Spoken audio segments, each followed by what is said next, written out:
5. 5. 5. Countries and languages. Países e idiomas. Países e idiomas. John is from London. Juan es de Londres. Juan es de Londres.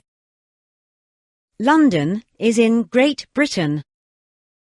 Londres está en Gran Bretaña.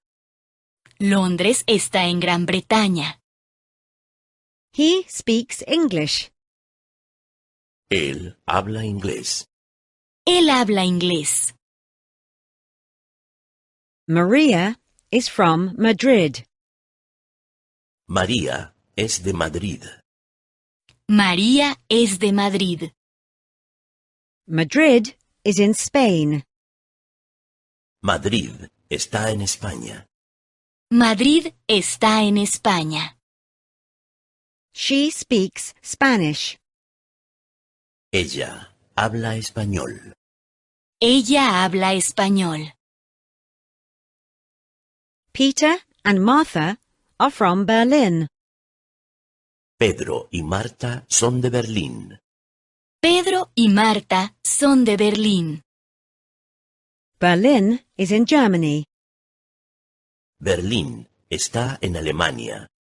Berlín está en Alemania. Do both of you speak German? ¿Habláis vosotros dos alemán? ¿Habláis vosotros dos alemán? ¿Habláis vosotras dos alemán? London is a capital city. Londres es una capital. Londres es una capital. Madrid and Berlin are also capital cities. Madrid y Berlín también son capitales. Madrid y Berlín también son capitales. Capital cities are big and noisy. Las capitales son grandes y ruidosas. Las capitales son grandes y ruidosas. France is in Europe.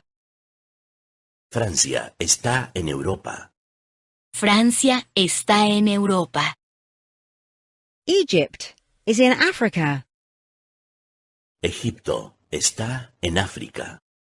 Egipto está en África. Japan is in Asia. Japón está en Asia. Japón está en Asia. Canada is in North America. Canadá está en América del Norte. Canadá está en América del Norte. Panama is in Central America. Panamá está en Centroamérica. Panamá está en Centroamérica. Brazil is in South America. Brasil está en América del Sur. Brasil está en América del Sur.